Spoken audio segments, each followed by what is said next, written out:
Attention everybody, there is a white Range Rover in the front portico. You're with the license number TDB803. Will you please, you're reminded to please move your vehicle at this time. Thank you.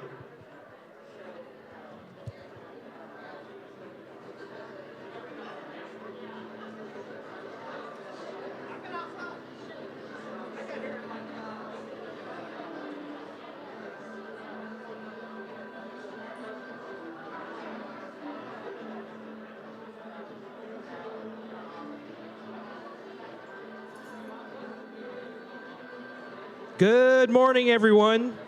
Everybody, please begin to take your seats. The program will begin in 5 minutes. So everybody, please take your seats. The program will begin in less than 5 minutes.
Attention, everybody. Attention, there is a white Range Rover with license plate, South Carolina license plate TDB803, parked in front of the portico, which is the front of the building. That vehicle needs to be moved. If not, public safety will come and issue a ticket. So please, again, white Range Rover TDB803 license plate. You're asked to please move your vehicle. Thank you.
Ladies and gentlemen, again, there is a white Range Rover in front of the building, TDB 803.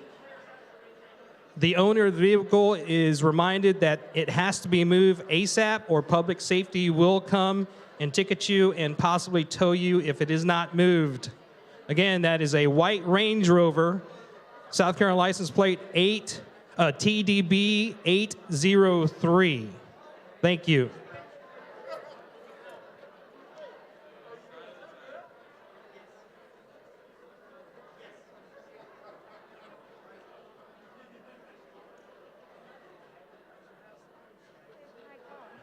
Okay, I know. Good morning, everyone. Please welcome Rusty Hughes, the 2022 CTAR Immediate Past President, to the stage.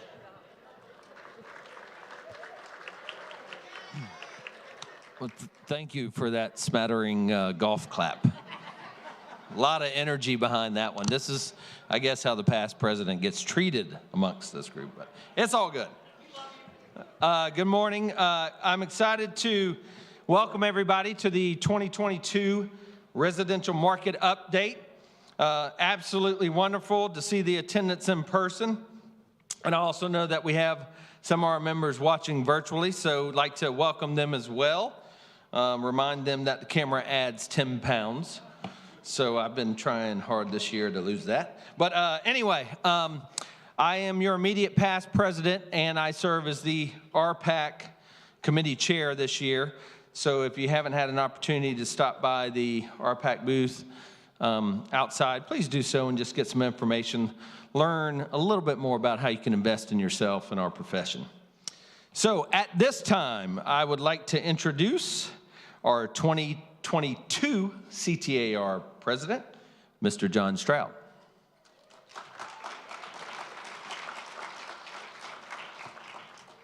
Thanks, brother. All right, man. Appreciate it. Good luck. Well, good morning, everybody. How are you? Morning. You can do better than that. How come we always have to ask you twice? I'm just kidding. Good morning. Good morning. There you go. Hey, a couple quick announcements before we get going. They've been making these announcements, but I want to make sure that you know this. There's a white Range Rover TDB 803. It's about to be towed to my house. They're going to deliver a new key. So if you don't want to lose your car to me, you need to go get it. Also, somebody dropped an earpiece. So this will cost you a referral fee at your next listing. No, I'm just kidding.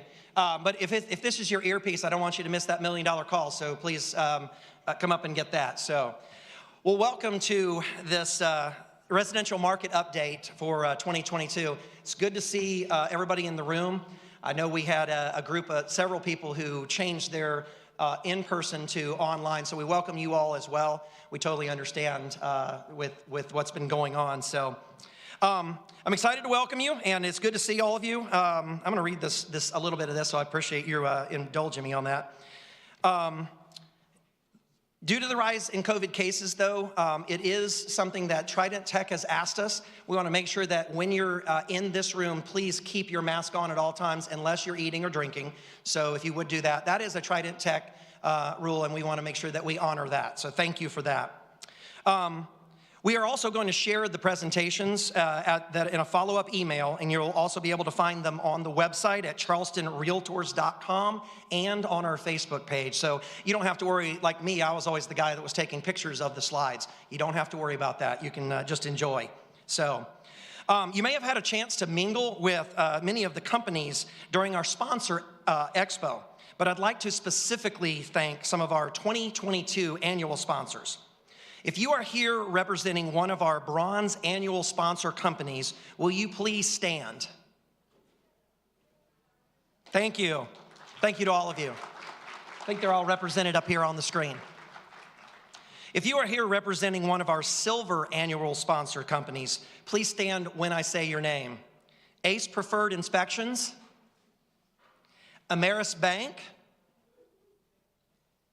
Angel Oak Mortgage Solutions,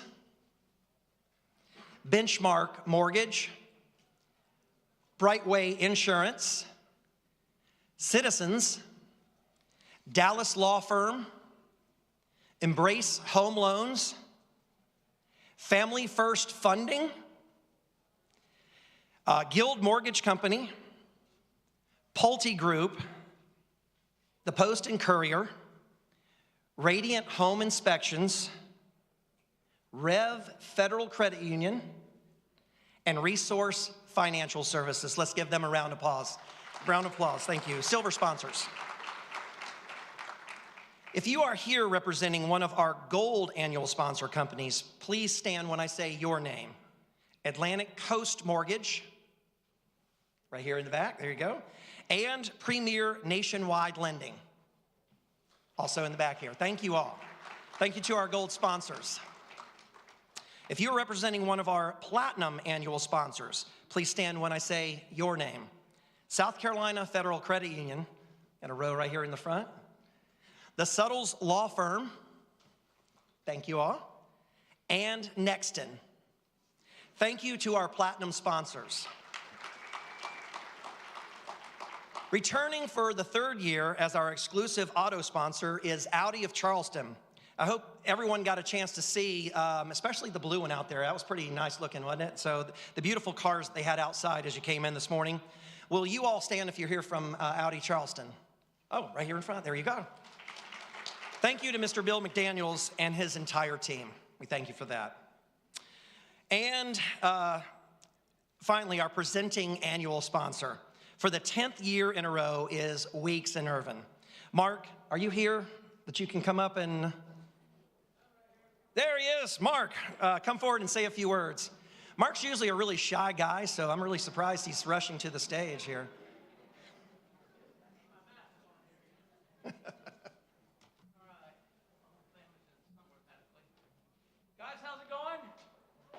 I just want a couple things, guys. Most importantly, I want you guys to realize what all CTAR does for us.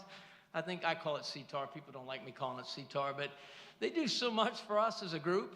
The training, the classes. I just want you guys to appreciate these guys. Rusty Hughes last year, John Stroud, got Cora Millette back there, Kimberly Lease, just to mention a couple of the past presidents. These people are giving up their time to make our industry great. And while they're not selling, they could be selling, they're actually helping you and I. So you don't forget these guys. That's a great group, CTAR. They're, like I said, it's just a wonderful crowd, and they do so much for our industry. So I just want you to remember that when you're, rustling around the contract, bitching about it, this, that, because I bitch about it all the time myself. They are actually working on making changes on that. So I just want you, don't forget about these guys and gals. It's a tough deal they're doing. They're volunteering. They don't get paid for it, but they've done a heck of a job, and they're making some good changes in the contract and things like that. Also, guys, it's so crazy out there right now. I do lien searches for you guys for free. Please take me up on those. I do about 1,000 a month, but I should be doing about 2,000 with some of the crap that's out there right now. Everybody's selling their crap now, guys. Their inventory's down. So if they're selling their crap, why don't you call me and get a lien search so I can tell you within like 2 or 3 hours that you got crap, and don't list it or don't make an offer on it. Kind of kidding, kind of not on the crap part, guys, but there is a lot of inventory that's gone. There's no inventory. I mean, like I said, everyone's just dumping everything, and every now and then I'll have you guys just throw it on the market. Hey, why don't you call me real quick, Mark M. Weeks at weekslawfirm.net, Charleston, Berkeley, Dorchester County. Doesn't cost you a dime. I don't usually know who you are, so you should get it back in 2 or 3 hours. If I do know who you are and I don't like you, you're probably not going to get it back for a couple days. There you go. Kind of kidding, kind of not. You know the deal? I know that guy. Oh, boy, he lost that. We lost that. We'll pick it up later. Just kidding. But the lien searches, guys, are free. Okay, they're free. They come directly to my email, and I just shoot them out to our abstractors. It's not a 40-year search, but it's going to tell you if you got crap, you got a crapper or not, okay? And I'd rather you know that in 2 or 3 hours than 2 or 3 or 4 weeks before closing, okay? So please do that. And also, guys, communicate, please. I know it's tough out there right now with all the craziness and everyone working remotely and things like that, but communicate with people, man. Pick up the phone and call people back. Email them back. If someone's calling you, call them back. That's one thing I will do. I'm going to call you back. I might call you back in the middle of the damn night, but I'm going to call you back. And every now and then you guys will hang up on me, and I'll at least say, well, I did call them back, and they do remember it. So, but with all that being said, guys, you guys have done a great job over the last 2 years. It has been exhausting. I am exhausted, and I know you guys are too. I get some of the craziest calls. Y'all do too. But they are going to have a new course in CTAR this year, and I'm going to teach it. It's going to be on creativity, because you guys have come to become some of the most creative sons of guns I've ever met in my life. So we're going to have a new course. I'm just kidding. It's not a new course. I was just making it up because some of the crap that I get from you guys is pretty crazy. I said, damn, that's pretty good. He or she did take the time to at least think this out.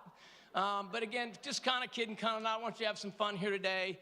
I think the market's still great. Rates, if they go up, guys, who cares? It's going to affect, what, maybe less than 10% of the market. If rates are in the 3s and 4s, that's great. My first house, Jimmy Carter, 17.5%, 30-year fixed, 1980, baby. Doesn't get any better than that. And these people barking about 5%, I want to slap them. But with all that being said, guys, I think our group here at CTAR is great. The support we get from them is great. You guys have been great through the pandemic. I'll be honest with you, man, we've done well. And I appreciate the heck out of you guys. Guys, again, if you need the lien searches, or if you need me to come to your office to do a contracts class, I'm all about, like CTAR is, I want to help you. I don't care if you're doing closes with me. I appreciate it. But if you're not, I'm still going to come and teach you a class.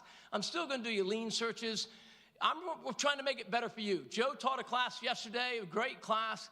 Let us know, man. That's what we're all about. I mean, I love your business, but even if I'm not doing it, I'm still going to help you, okay?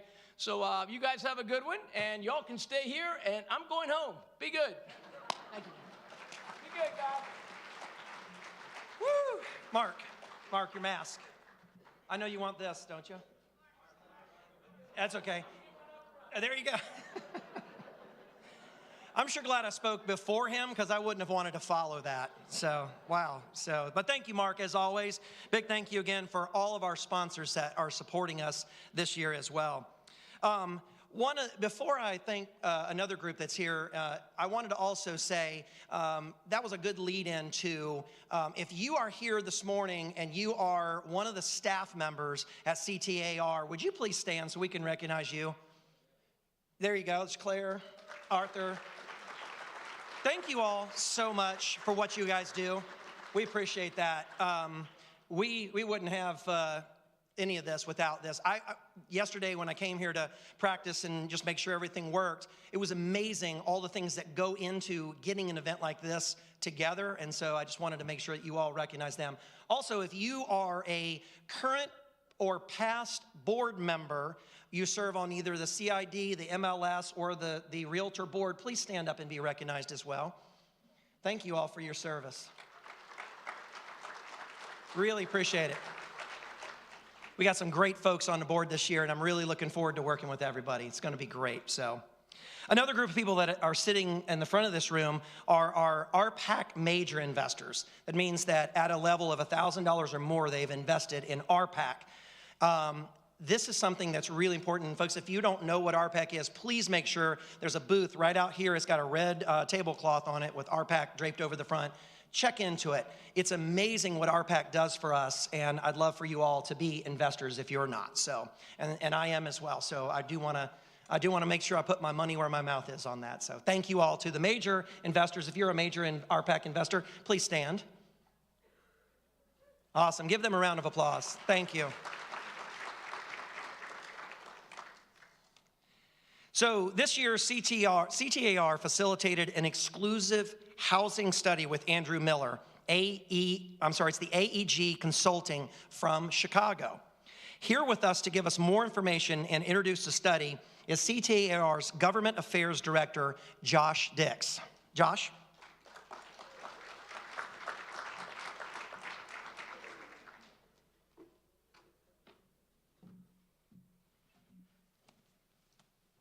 Thank you, everyone, for coming out. This is a project that we started at the beginning of 2021. This was something that we've been seeing across the region. We were starting to identify that housing inventory is very low. I think all of us know that. Many of our local governments have talked about the issue, but we really haven't come up with a solution-based strategy to address some of these issues. So last year, our board authorized us to go out. We interviewed several different consulting firms, and we ended up picking AEG out of Chicago, Anderson Economic Group. They are headquartered in East Lansing in Chicago. They specialize, a boutique firm, looking at housing and economic policy. They address affordability and attainability, which kind of checked all the boxes of what we were trying to accomplish with this study. Andrew Miller, who is about to patch in from Chicago, he was the lead on this project. We worked about 8 months with AEG on this, and we're really excited to introduce this today. We've built today's event around the release of this study, and I don't want to talk much more about it. I want to introduce Andrew and let him lay out the study, and we'll come back a little bit later in the program and talk about it. But everyone, please welcome Andrew Miller from Chicago. Good morning. Thank you, Josh, for that introduction. Thank you all for having me here today. As Josh mentioned, we spent most of 2021 working on this project, so I'm looking forward to sharing our findings with you all this morning. So without further ado, I'm going to go ahead and share my screen. Oh, Josh, it looks like you actually might need to enable screen sharing for me to do that.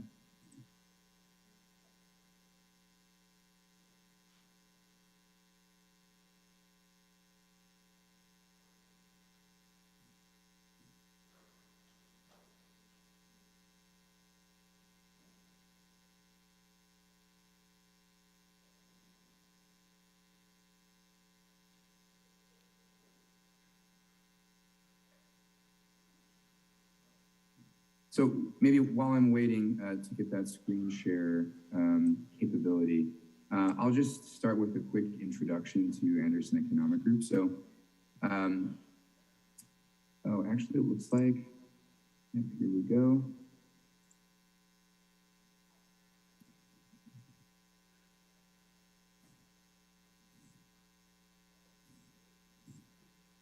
Okay, great.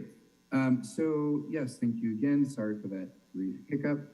I'm here today to discuss the results of our housing affordability policy study for the Charleston metropolitan area.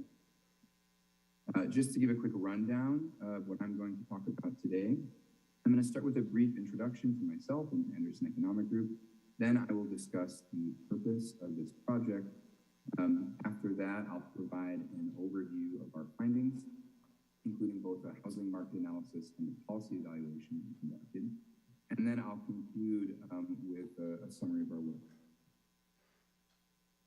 So to start with an introduction to AEG, we were formed in Michigan about 25 years ago, and since then have become one of the nation's premier boutique consulting firms, advising businesses, governments, and nonprofits from across the country from our offices in Michigan and in Chicago.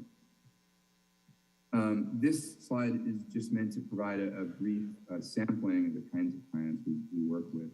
Again, as I mentioned before, we work with all different sectors, all different types of organizations, ranging from large companies like Ford and GM to universities like Michigan State and the University of Michigan, to trade associations like Chambers of Commerce and the National Association of Realtors. And this map just gives you a sampling of where in the country we work. Many of our projects have been in the Midwest, where we're headquartered, as well as in the Northeast. But we have worked in almost every state over the past quarter century. We do a lot of different types of economic and policy analysis. And one of the areas that we specialize in is housing market analysis and housing policy analysis. We've conducted a number of studies over the last several years. A few that I have participated in personally include a recent study on the impact of metropolitan districts on housing costs in Colorado, a housing affordability study in the city of Akron, Ohio, and an analysis of lead-safe ordinances in Philadelphia and in Cleveland. We've also done a number of other projects, including studying first-time homebuyer savings in the states. And so I'm a consultant in the public policy and economic analysis practice area at AEG. I'm based in our Chicago office. As I was just mentioning, I've worked on a number of our housing market and housing policy studies And I also specialize in economic and fiscal impact analysis and tax and regulatory analysis. So moving on to the purpose of this project, why we're here today. So the Charleston Trident Association of Realtors retained AEG to conduct a study of housing affordability and housing policy in the Charleston metro area. So just to talk briefly about why the study was needed, as Josh was alluding to earlier, I have a couple slides that cover some of our findings on housing costs in the Charleston metro area. This first one covers rents over the past decade. I'm showing several different sources for rent data here, since those sources tend to vary in their rent estimates. And these numbers are different for these different sources, but one thing they all share in common is a pattern of steadily rising rents over the past decade in the Charleston metro area. And with the Zillow and apartment list rent indices, there is a particularly large increase in rent in 2021. Since we just talked about rents, I wanted to talk about home sale prices as well. So we analyzed data that was provided to us by the Association of Realtors, and we looked at both the metro-wide median sale price, which is the dark blue, and we also looked at the median sale prices for the three most populous municipalities in the metro area, the city of Charleston, North Charleston, and Mount Pleasant. And again, these numbers for each of these lines are different, but the pattern is the same across all of them. Over the past decade or so, we've seen a steady increase in the median sales price, with a particularly noteworthy increase in 2021. So we know that housing costs are rising. How has that impacted housing affordability? So this chart is meant to get at this question of how affordable is housing in the Charleston metro area. And we use the term cost burden here, which refers to whether a household is paying more than 30% of their household income towards their housing costs. And that's a federal definition that tries to pin down what affordability means. And so this chart is showing two different time periods. In the dark blue, we have 2005 to 2010. In the light blue, we have 2014 to 2019. And that's showing the percentage of households that are paying more than 30% of their income towards housing costs by income bracket for those two different time periods.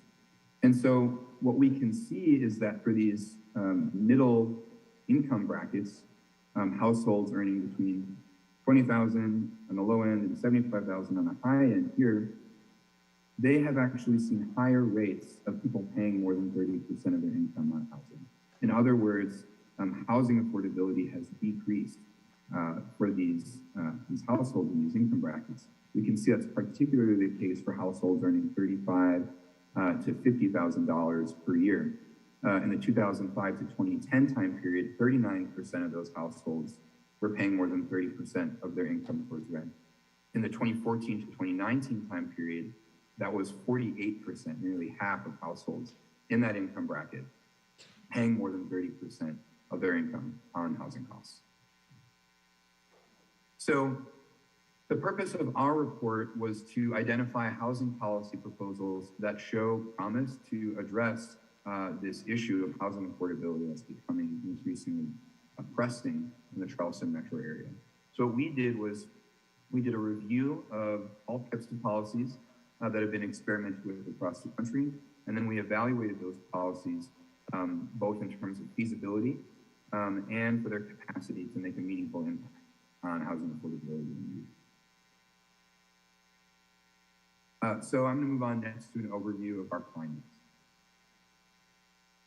So we took 3 steps as we were working on this study. First of all, we conducted an analysis of the Charleston metro area housing market so we could get a good baseline for what's going on in the region right now. Next, as I mentioned, we reviewed a wide range of housing policy proposals and case studies from cities across the United States. And then finally, after we narrowed down that list of housing policy proposals, we evaluated them in terms of their feasibility. In other words, how likely is it that they could actually be implemented, and in terms of their potential impact on the housing supply.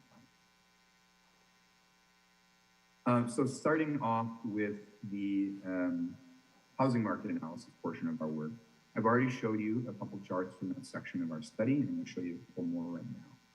So this is another way to look at housing affordability using that same definition of 30% of income being paid towards a housing cost.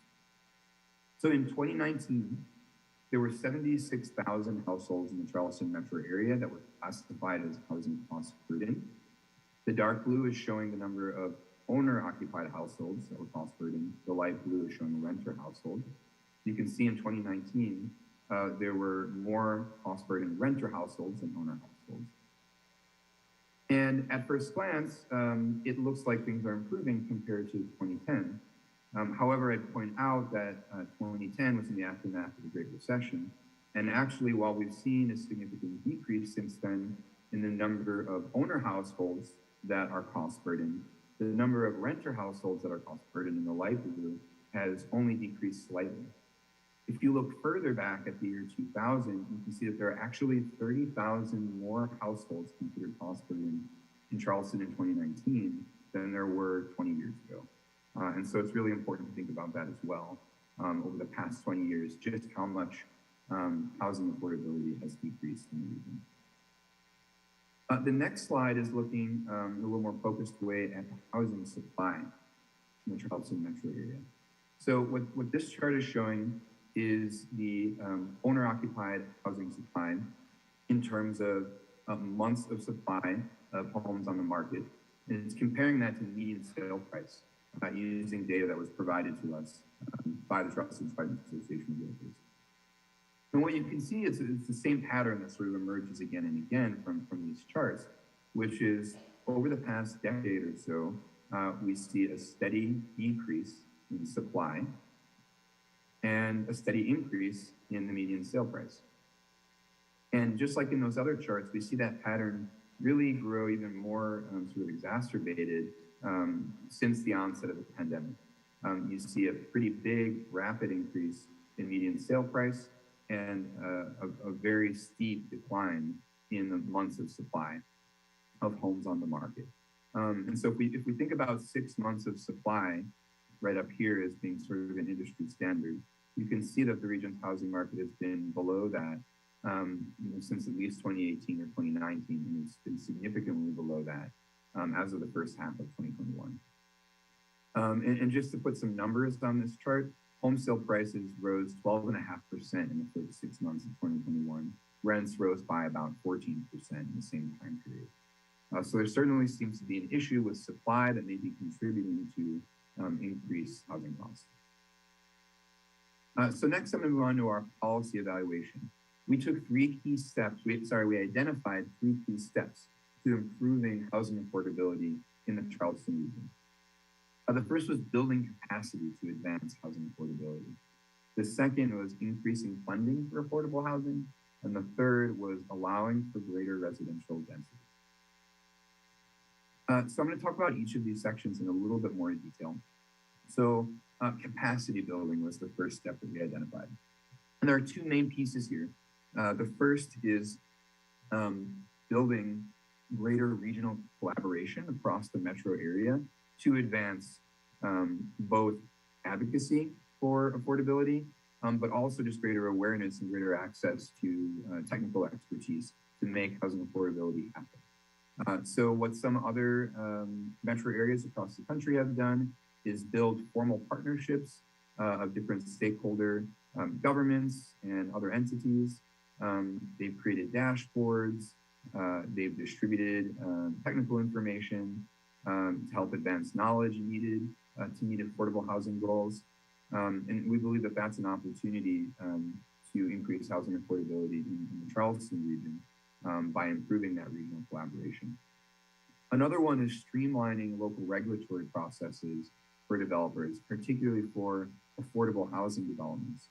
So some areas have separate, streamlined, expedited processes for building permits and other aspects of regulatory process for building affordable housing specifically, sometimes combined with lower fees. And there are a number of similar policies like that that have been enacted across the country that could improve capacity to build more affordable housing in the Charleston region. The next sort of area the next big step for improving housing affordability has to do with housing market regulations, most of which have to do with residential density. So we identified several specific policy changes. One had to do with accessory dwelling units, or ADUs, expanding their use in the Charleston region, taking a look at best practices to determine how the largest number of ADUs possible can be built, and making those accessible to the families that are interested in them. The next was strategic upzoning.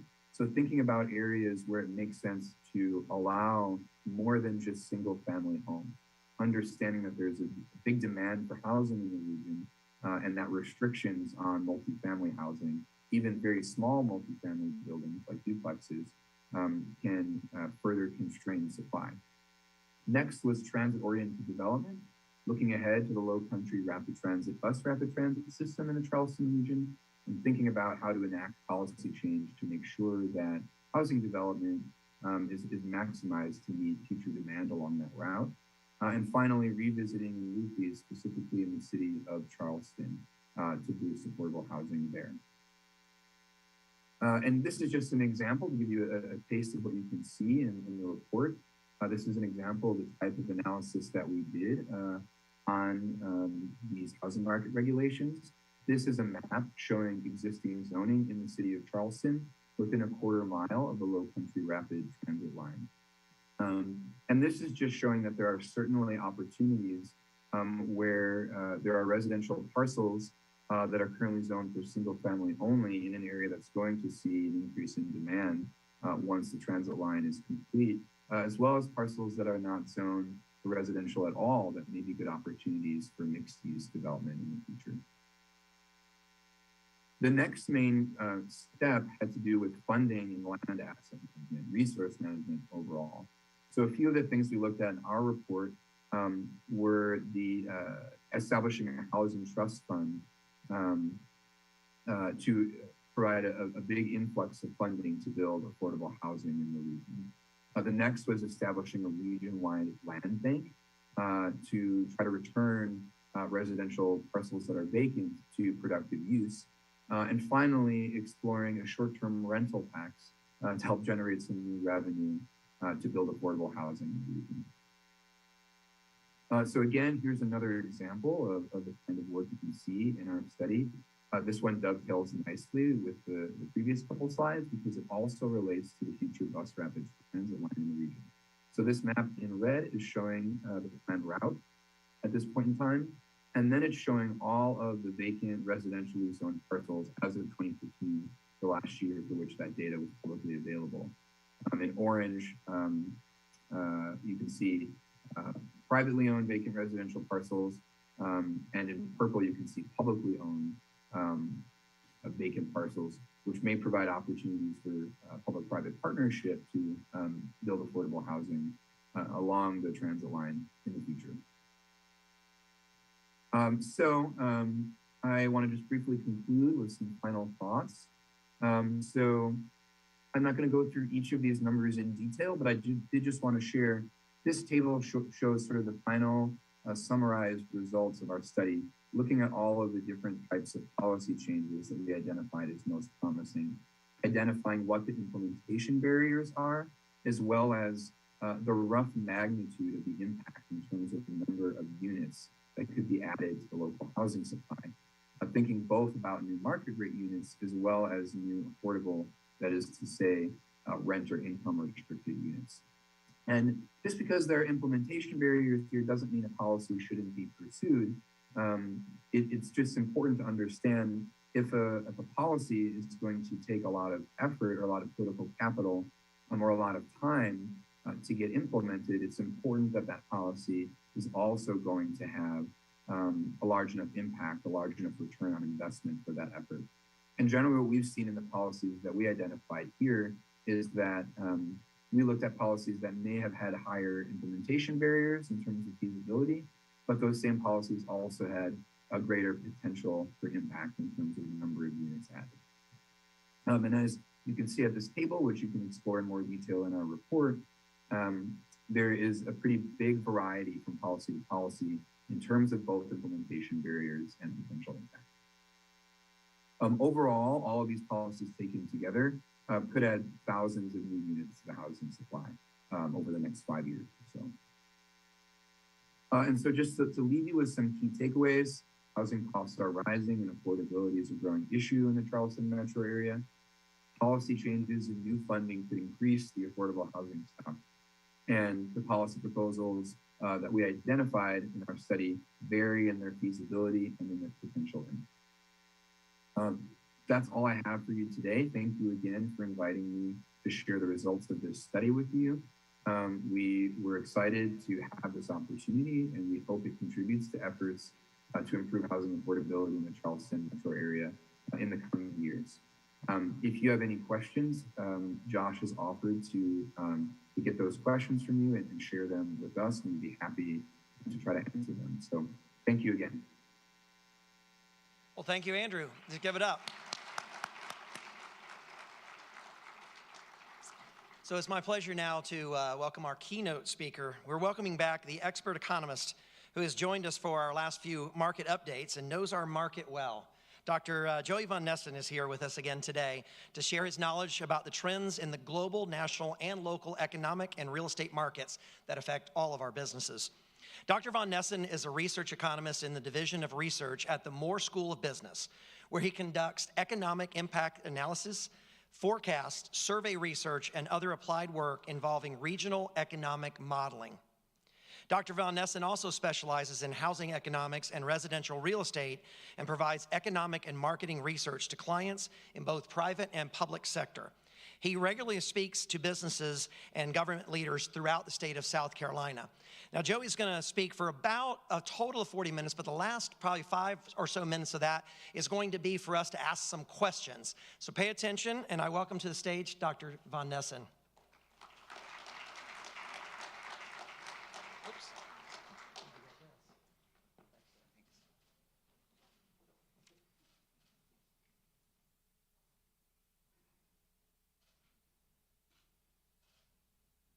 Well, good morning, everyone. Thank you all again for inviting me to be with you this morning. It's a pleasure to see so many friendly faces in person. It's a welcome change as we head into 2022, and it's always a pleasure to be a part of this event every year. So I want to start by saying thank you and to reiterate how much of a pleasure it is to be a part of this group and this event every year. Again, my name is Joey von Nessen, and I am a research economist with the Darla Moore School of Business, where we conduct applied economic research, and I always like to say we do so what economics. I like to use that term, meaning we're always looking at economic data and asking the question, so what? How do these data apply? How do these data help different groups and individuals and businesses make strategic decisions?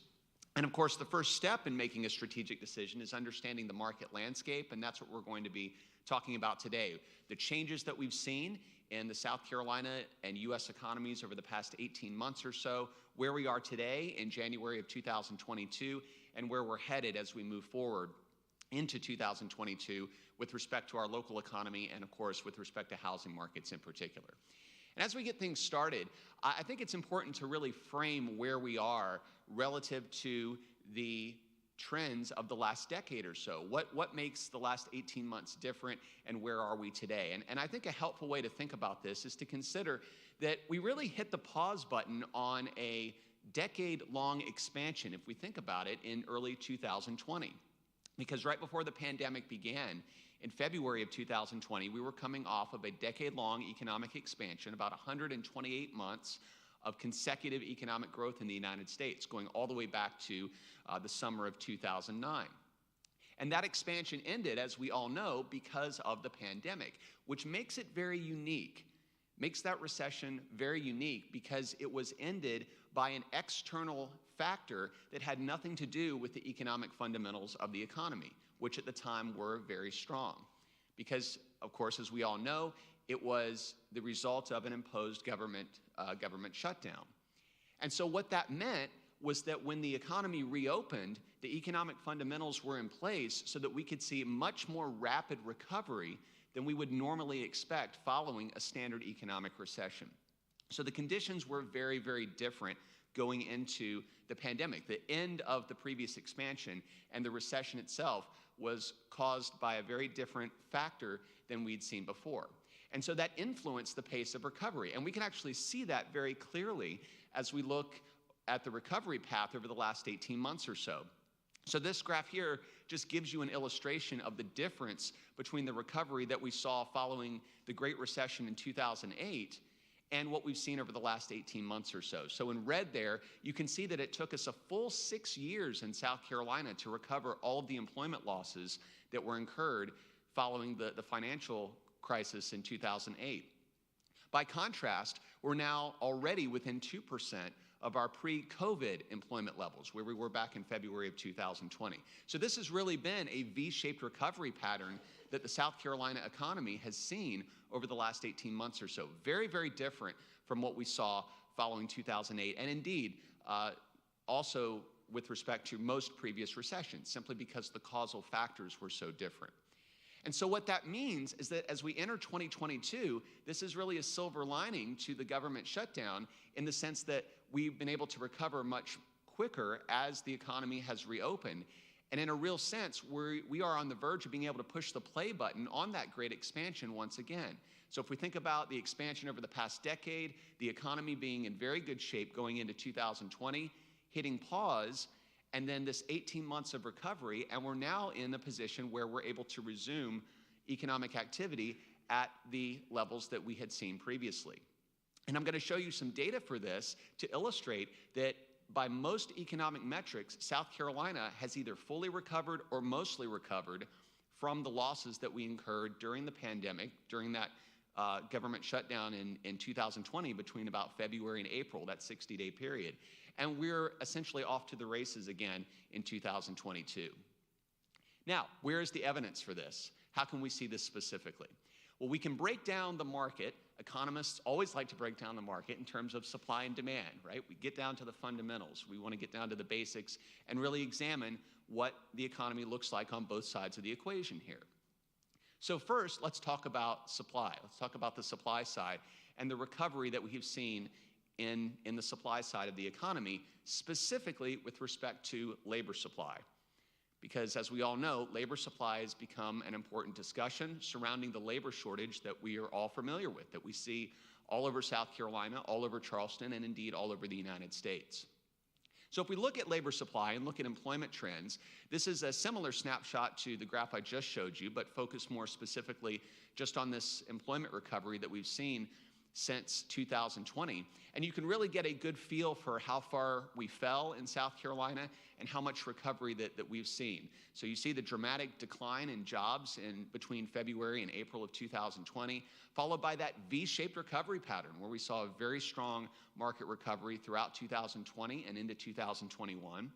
And then in more recent months, you can see how that recovery has leveled out. So we've seen more slow and steady job growth throughout 2021.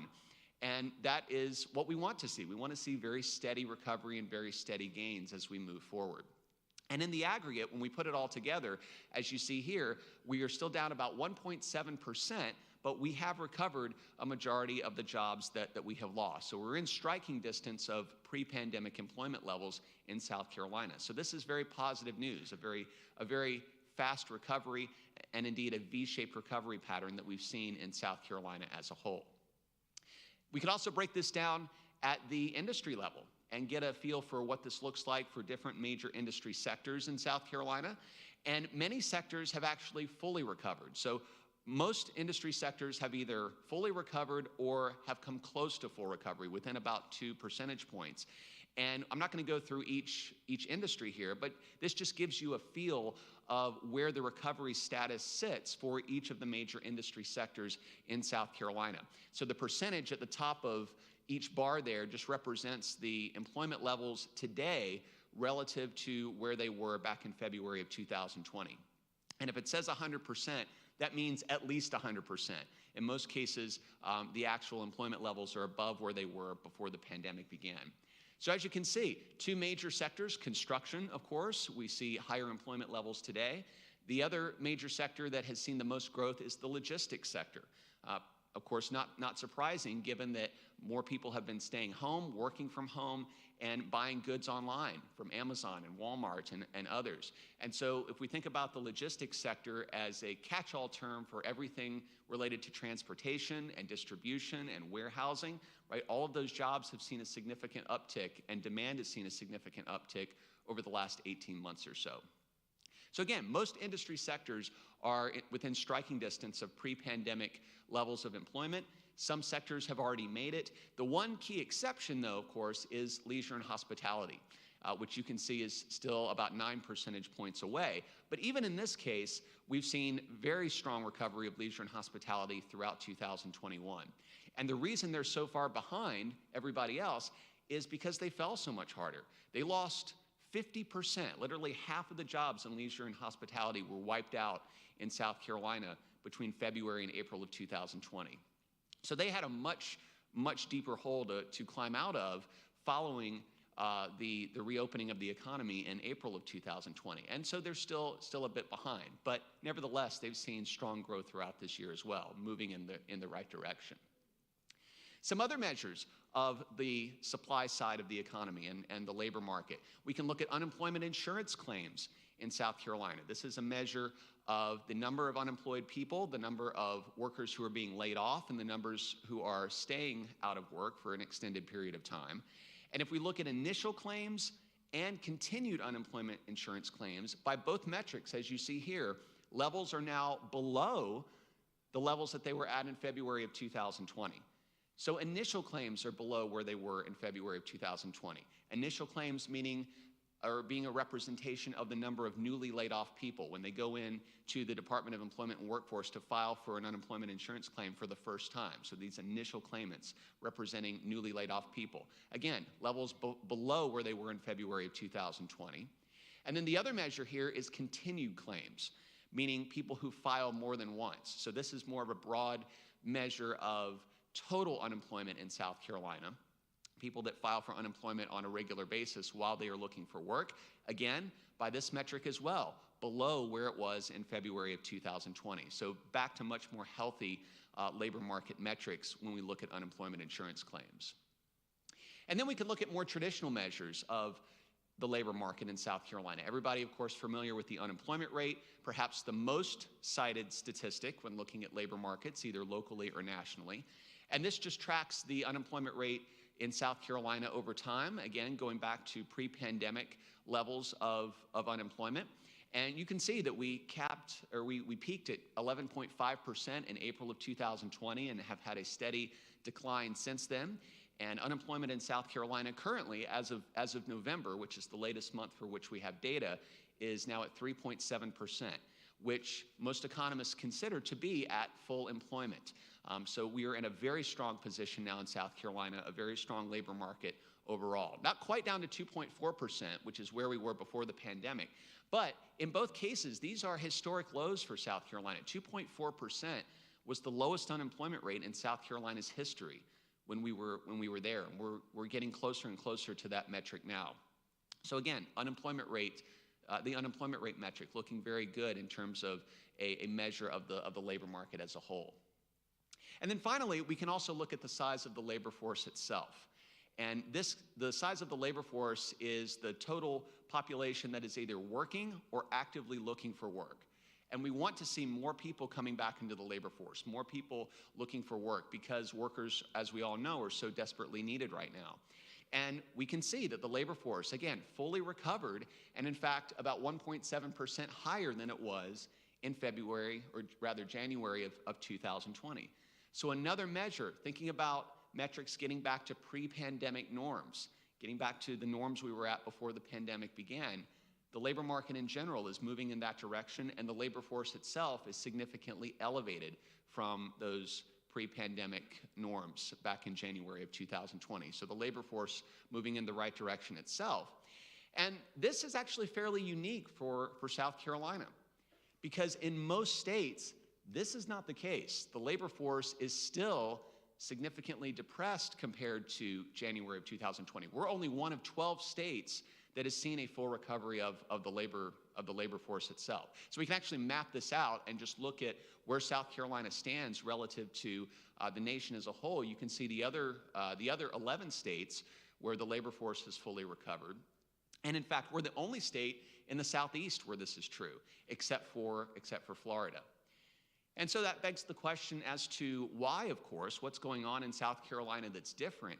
And one of the major causal factors is actually population growth, which of course is benefiting South Carolina as a whole and Charleston in particular. So we have people moving into the region at a very rapid pace, and many of those people are joining the labor force and going to work. So population trends are really on our side in South Carolina, and it's one reason why we're very bullish about the overall outlook for South Carolina and for Charleston going forward. And I'm going to come back in a few minutes and talk a little bit more about population trends. But this is one of the major reasons why South Carolina has been doing well. Now, this also begs another question, which is, if this is the case, and if the labor force is actually higher than it was back in February of 2020, before the pandemic began, and we're seeing this great population growth, why is it the case that we're seeing help wanted signs all over the place? Right? What are we missing here? What's going on if the labor force is looking so good and the labor market is looking very strong right now? What's the missing piece here? What's the missing piece of the puzzle? And the answer is demand. We haven't talked at all about demand yet. So now let's shift gears a little bit and move from the supply side of the equation, particularly labor supply, and let's talk a little bit more about what's going on the demand side of the equation, and look at overall consumer demand and demand in the aggregate for the US and South Carolina economies. And we can start by doing that through looking at GDP growth, which is the best measure that we have for the overall growth rate of the US economy, driven by demand and by consumer demand in particular. And here we can just look at the metrics of GDP growth that we've seen recently, and this allows you to put it in context with growth rates over the last several years. You can see here the most recent rate of GDP growth that we have, 2.3%. And when all is said and done, we don't have the final estimates for 2021 yet, but we expect that growth will come in for the year. US GDP growth will have been about 6%. Plus or minus, so give or take, but right around 6% for 2021. And we expect that to taper off to about 4% in 2022. And that's normal. That's what we would expect to see, because 2021, we saw high growth because it was a major recovery year, as we all know. And as we settle back down and get closer to a steady state, long-run rate of growth, which is what we want to see, that's why growth is going to taper off to closer to 4% in 2021, based on current expectations. Again, hitting that play button, right? Moving back to the great expansion and the economic conditions that we had seen over the previous decade before COVID really hit us. So 2.3% is our latest estimate of GDP growth. We can also zoom in a little bit on South Carolina and get a feel for what GDP activity looks like in our state. And here, once again, if we look at overall GDP levels, once again, you can see that we are recovering and getting back to levels of pre-pandemic norms. Again, pushing that play button on the great expansion. So here we can see GDP levels in the aggregate for South Carolina, and just putting a line there just to highlight where we are today compared to where we were before the pandemic began. Again, you can see in 2021, that's where we finally recovered, and we've now surpassed pre-pandemic levels of economic activity in South Carolina. So GDP today higher. The total size of South Carolina's economy is now larger than it was before the pandemic began. And even if we look at trends, we get a similar picture. So instead of looking at the aggregate level comparison there, let's put in a trend line and just look at our overall growth patterns. And you can see, once again, we're back on track with what we would otherwise expect. If we were back in 2018 or 2019 and we're trying to forecast GDP in 2021 or 2022, and we were just doing a simple forecast based on a trend line, we'd be pretty close, right? So we're pretty close in terms of what we would have expected if not for the pandemic. So again, we are back on pace with what we would otherwise expect pushing play on this expansion once again as we move into 2022. So very good news for South Carolina as a whole. Now, let's look a little bit more at consumer spending itself. We talked about this labor shortage, and we want to think about why this is such a challenge, what the causal factors are in the US and in South Carolina. And a lot of it comes down to this elevated level of consumer spending. So if we zoom in on the types of GDP, or the factors of GDP that go into measuring overall economic activity, consumer spending is the biggest piece of the puzzle, or the biggest piece of the pie. So about 70%, 70% of GDP comes from this consumer spending variable. So it's the most important factor that we want to look at when examining GDP over time. And we can do that. We can zoom in and look just at consumer spending. And here you can see the trends over the last several years. You can see the dip in 2020 and the recovery as well. And notice that when we put in a trend line here, again, just like looking at trends from GDP growth for South Carolina overall, you can see where we would normally expect to be, because the growth rate in consumer spending is pretty consistent over time. It's very stable. And you can see that we are significantly elevated above where we would have expected the US economy to be if the pandemic had not occurred. We're about 4.4% above trend. That's a significant bump for consumer spending. So this is driving a very high level of demand in the US economy right now. And it looks even higher if we don't compare where we are today with where we would expect to be today, but if we instead compared where we are today compared to where we were in February of 2020. Because if we do that comparison, the difference is even more dramatic. And so we can look at a graph of that here. You can see we're actually 11% above the levels of consumer spending that we were at in February of 2020, just before the pandemic began.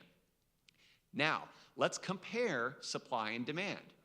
So look at demand being elevated basically 11% compared to where we were in February of 2020, and look at employment levels at the South Carolina level and at the US level. We're approaching pre-pandemic employment levels. We're not quite there yet, but even if we were all the way back in terms of employment, there's still a major difference here between where we are in employment levels compared to February of 2020 and where we are in consumer spending. So a major mismatch between supply and demand. So that's why we can see employment recovery that's progressing very, very nicely, and yet we see help wanted signs all over the place because businesses are reacting to this increase in demand, right? So they are seeing this uptick in demand and they're trying to satisfy that demand, and so they need more workers. And I think the best way to really encapsulate this is to provide a quick example and just to think about an individual business, right, that might have been operating at a certain level of capacity. Let's say they've got operating at full capacity in blue there on the left side of your screen, right, 100% capacity. And then the pandemic hits them and they lose the gray level of activity. But then we see this recovery that occurs in 2020 and 2021. And so what businesses are thinking is, not only do I as a business have to get back all the employees I lost in order to meet demand in gray there, but now I need even more employees to capture this additional demand in green that I didn't have before, right? So it's simply a mismatch between supply and demand. Employment growth is looking good, but it's just not enough right now to keep up with demand. And so as a result, again, we see help wanted signs and we see labor shortages across most industry sectors, which is certainly true in South Carolina and in Charleston, and is true to a large extent across the US as well. So this ongoing mismatch between supply and demand. Now, that begs the next question. Why is consumer spending so high? What is different? What's driving this trend? Why has demand been so high over the last 18 months or so during this recovery period? And the answer is what I like to call a caffeine high that we've been going through and that we have not really come down off of yet due to the federal stimulus that we have seen over the last 18 months.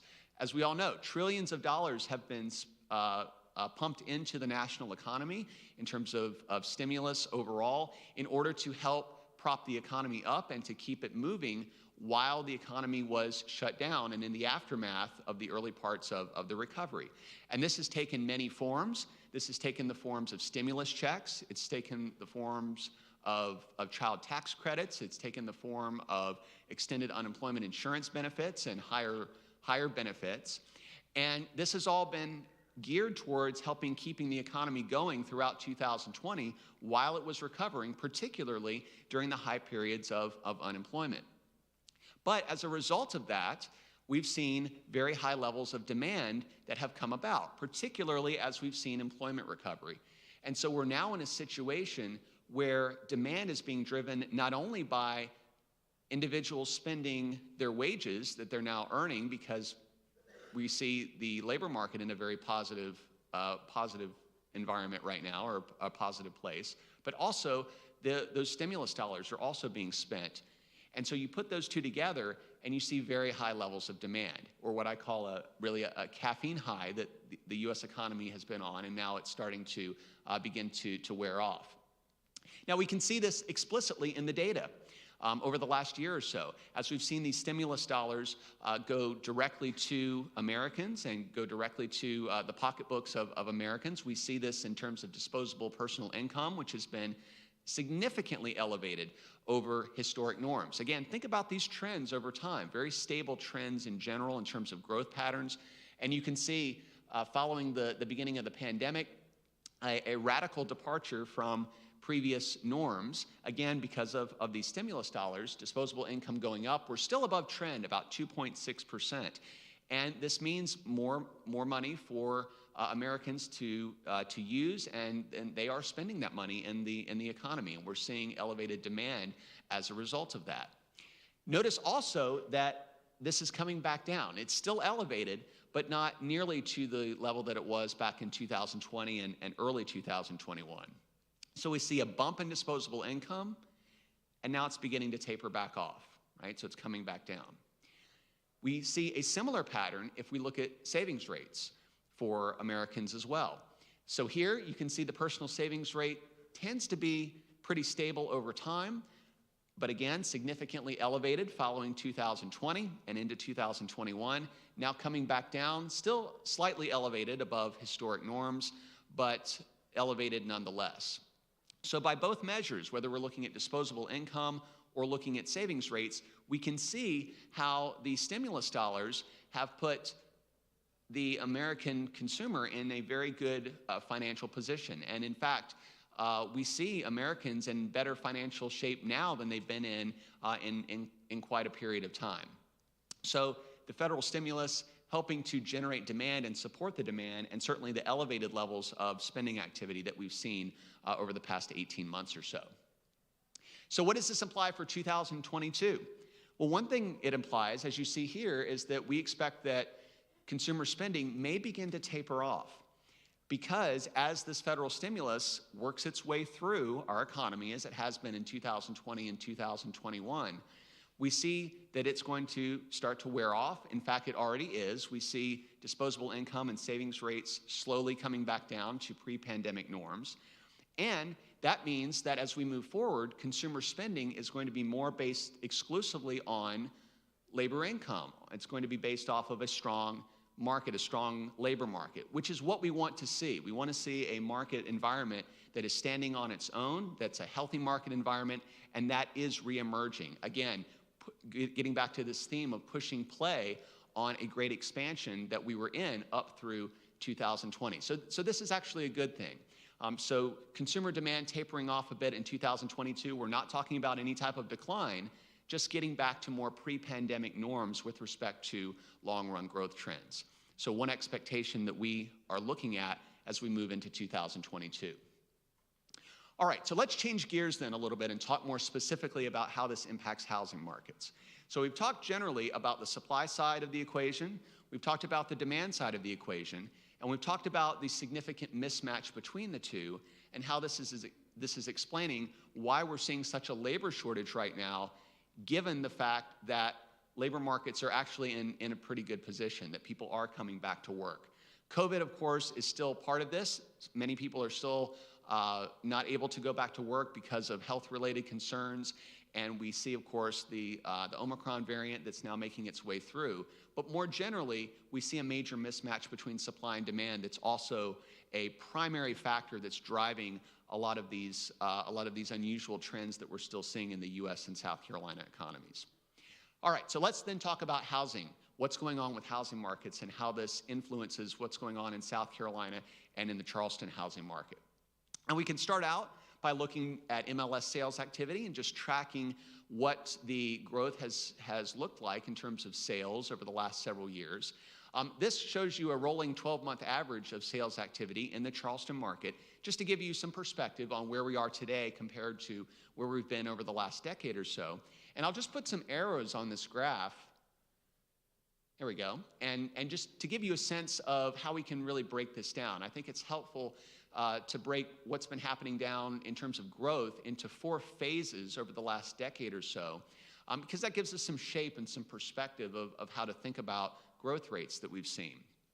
So if we go back over the last decade, we can see during the early part of the previous decade, of the 2010s, coming out of the Great Recession in 2008, we see fairly high rates of growth. So you can see a somewhat steep slope of that first arrow there that's primarily driven by the fact that we're in recovery mode, right, during the early part of the 2010s, following the 2008 financial crisis.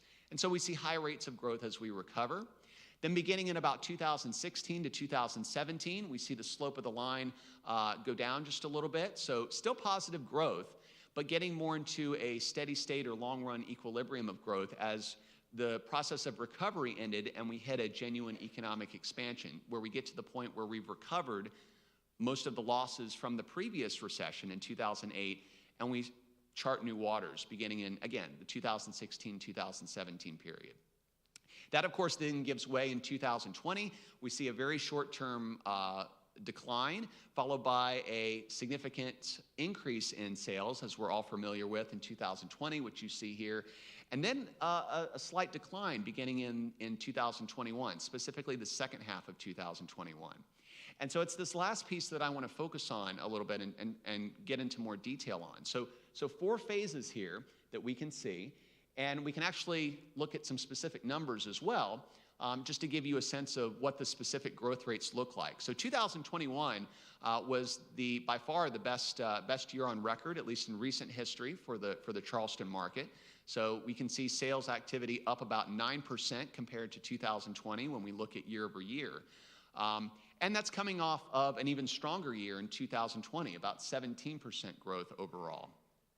But notice also this second bullet point here, that if we just compare the second half of 2021 to the second half of 2020, the story looks a little bit different, down about 7% comparing those 2 time periods. And so the question is, what's going on? What has changed?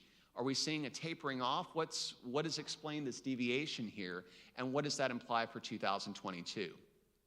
Well, the major reason that we've seen this pivot in the second half of the year primarily has to do with severe supply constraints. It does not reflect a decline in demand, as you see here in the second bullet point. Demand has not pulled back. So these are both important elements to consider when you're looking at these data, particularly when you start factoring in the tapering off of sales activity in the second half of 2021.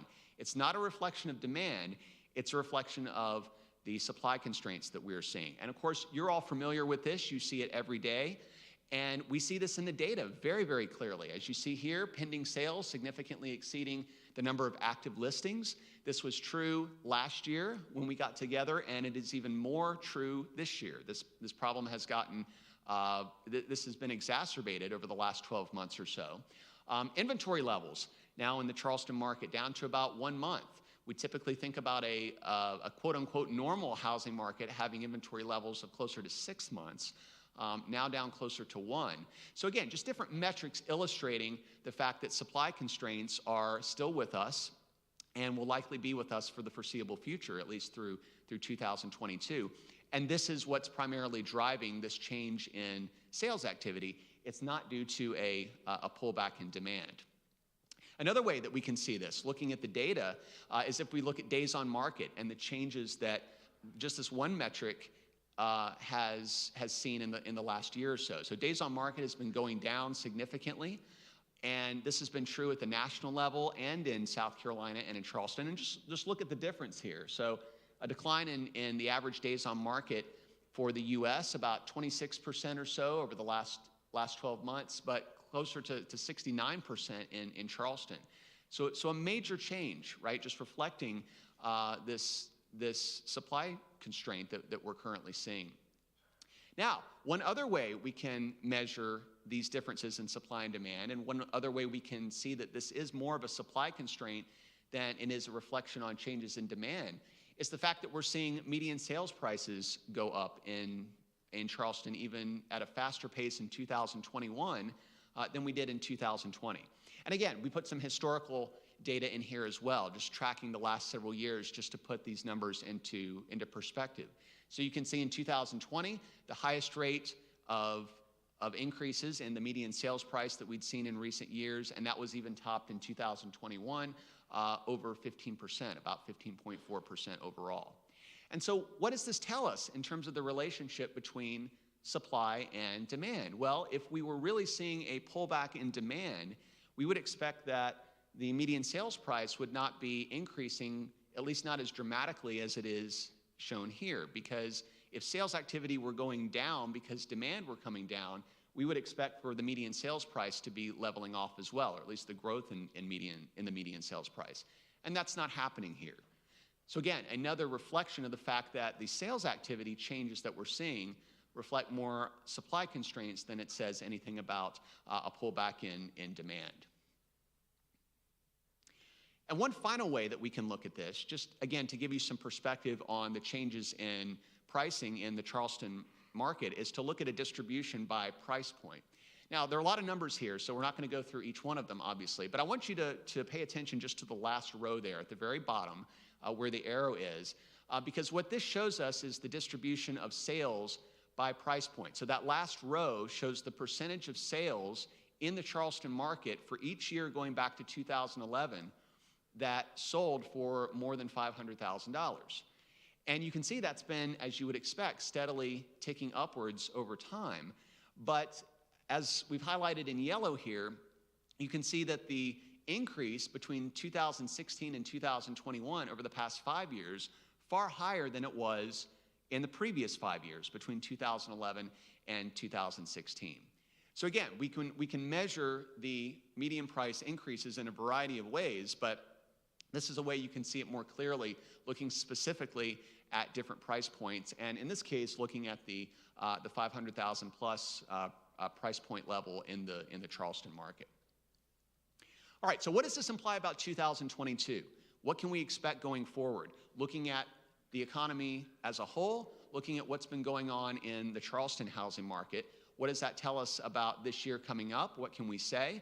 Well, the bottom line here, as you see, is that we expect for the pace of sales growth to continue to soften, but prices will likely remain elevated going forward. So we are getting back to a point where we're looking at a steady state of growth, again, transitioning back towards an expansion, a more normal expansion, where we see more normal rates of growth compared to the wild swings that we had seen in 2020 and 2021. And why is it the case that we expect a bit of a tapering off of sales activity? That's because if we look at what drives housing demand, some of the factors that were there previously won't necessarily be with us in 2022, at least not to the same extent. And this gets back to some of the factors we were talking about before. So 4 major drivers of demand in 2021. The 2 biggest were employment recovery and employment growth overall, population growth, which of course contributes significantly to demand as people are moving into the area, fiscal stimulus, which we talked about, and also historically low interest rates. All of those were driving very high levels of demand in 2021. And as we move into the new year, we're going to see less and less demand driven by federal stimulus. And as we already heard alluded to before, we are expecting to see interest rates rise in 2022, and that will impact housing affordability? Not much. We're talking about very small rates of increases for interest rates, but on the margin, it will have an impact, which is why we put a question mark there too. Interest rates will remain low by historic measures, but again, slightly elevated from where we've seen previously. So 4 major factors of demand being reduced somewhat in 2022, which is why we expect demand to taper a bit.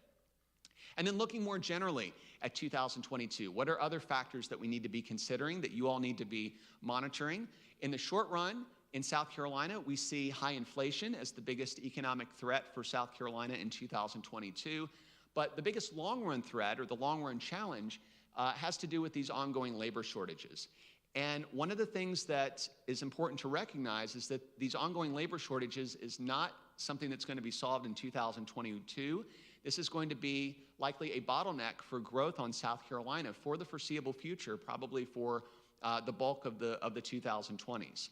So this is going to be a challenge we're going to continue to face in South Carolina.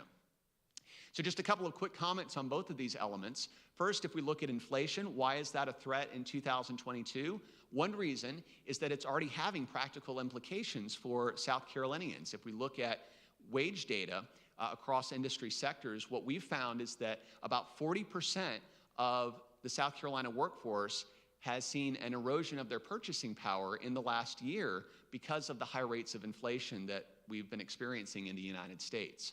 So some sectors have seen extraordinary wage growth that has more than offset any increases in inflation, but many workers have not. And again, about 40% of workers have seen a loss in purchasing power. And that matters. That matters for the health of the economy. It matters for individual South Carolinians. And so as the Fed takes more proactive measures to respond to elevated inflation, they have to do so in a measured way, because as you can see here, raising interest rates can impact the momentum of the economic recovery that we see. So we're going to be monitoring very carefully what the Fed looks to do, how quickly they look to raise interest rates, because it's important that we balance the economic recovery with responding responsibly to inflation, recognizing that inflation does pose a challenge for the U.S. and for South Carolina, and that the Fed needs to take a proactive approach in addressing that concern. And then secondly, looking at this labor shortage, is this the new normal? And as I alluded to already, I think the answer to that question is yes, this is the new normal. This is going to be a challenge for the U.S. and especially for Charleston and in South Carolina for the foreseeable future. And we can see this primarily if we look at population trends. And Charleston is benefiting greatly from population growth, as you all know, and this is a boom for demand, and it's great news for the housing market, generally speaking, in Charleston and in South Carolina more generally. This gives you one way to see the population gains that South Carolina has been experiencing relative to other regions of the country.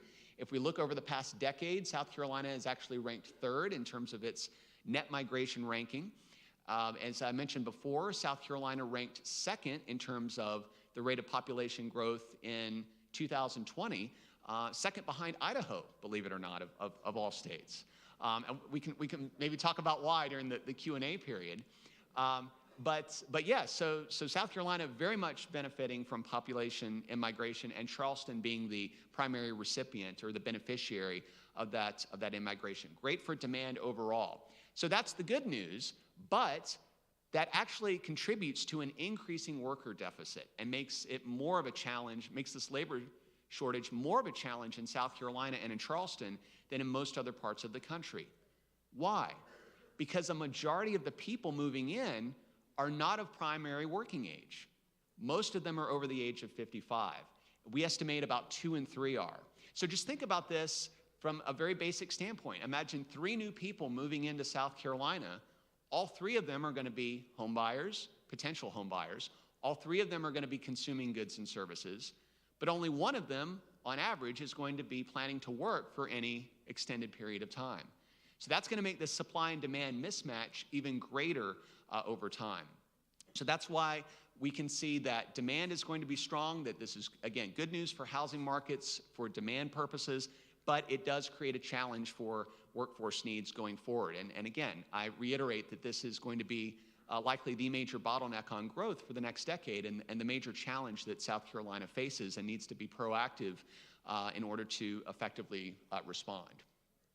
But these trends do mean that we're going to see what I would call a soft landing to the current housing bubble that we are in. There's no question, if we look at various measures, we saw a peak in sales activity and demand in 2020 and 2021. We're coming off of that.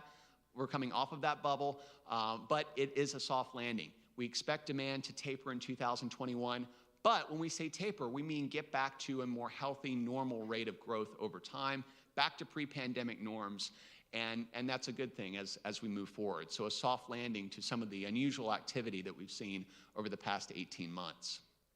So just wrapping up, the bottom line, South Carolina's economy and Charleston's economy in a very good position. We're seeing most metrics suggest that we are getting back to the normal levels of economic activity that we were at before the pandemic began. If we look at the supply side and the demand side, employment recovery doing well, demand doing well. As we move into 2022, if we look at housing activity, again, we expect for demand to taper off, but to continue to be driven by employment gains and population gains, which are going to be here with us for the foreseeable future, making us optimistic about 2022 overall, and very bullish, as you can see in the final bullet point, on South Carolina as we move forward. So a lot of reasons to be optimistic about South Carolina's growth patterns going forward, benefiting from migration. South Carolina and the Southeast more generally expected to see the highest rates of population growth in the country over the next 20 plus years. So South Carolina in a very good position to take advantage of that from a demand perspective. And of course, we see the industries that are going to be benefiting as well. So the logistics sector, as well as the transformation of advanced manufacturing, puts South Carolina and Charleston in a great position. The threats, inflation, as we mentioned, in 2022, we want to be on the lookout for changes in Fed policy. And of course, this labor shortage is going to be with us for the foreseeable future as well. But generally speaking, we expect a good year for housing in 2022 and are fairly bullish for the next decade for this market. So I will stop there. Thank you very much for your attention. And we got time for just a couple of questions.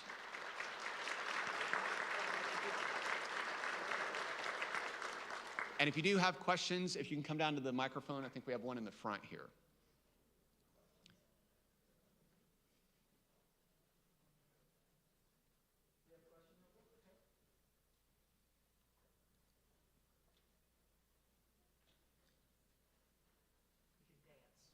Okay, yes. No, I'm not going to do that. I could. This is being recorded, right? I probably don't want to dance today. How you doing? Dan Rivers here. How do you see the end of forbearance affecting some of the data that you've given today? So can you be more specific? A lot of the forbearance that's been applied for is now coming to an end, and a lot of banks are either restructuring it or people are going to have to sell their home or possibly go to foreclosure because of it. Do you see that having a high impact on the economy here? Yeah, so great question. I don't see that. I see that having a marginal effect, but probably not significant, because if we look at the imbalance between supply and demand, it's been so strong that I don't think that that's going to have a meaningful impact on overall trends that we're currently anticipating. So a marginal effect, yes, but a significant impact, probably not. Yep. Yes, ma'am. Hi, my name is Kate Compton-LaRoe. My question is about demand on the demand side and parsing the labor market, okay, by demographic, age demographic, as well as manufacturing sector, okay? So you said that, 2 out of 3 would probably not be working. Yes. And so therefore that would not increase the demand. I mean, it would increase the demand for housing, but not necessarily in terms of production numbers, okay? But how about the recent trends towards millennials coming into Charleston, okay, as well as the development that's going on in Charleston? So specifically, the biotech development, the plants that are being, you get my point? Yes. So great question. So where do we see younger workers in terms of their immigration to the state, and what does that impact for industry? Well, one thing that we are seeing is that there are more efforts among industry, particularly R&D and research-related firms and high-tech sectors. They're looking at operating with more partnerships with universities and technical college systems to retain our talent, to bring in additional talent. So they are already recognizing this limitation that we're talking about and taking proactive steps to combat that. And I think one of the strategies that we have to consider from a statewide and a local perspective is ways to match the talent that we have here with demand either locally or demand from around the U.S. Because now that more and more professionals can work from home, that provides an opportunity for South Carolina and in Charleston for us to say, well, you know, this is a great place to live, especially if you can work anywhere. You know, if you can work anywhere and live anywhere, why wouldn't you want to live in South Carolina and in Charleston?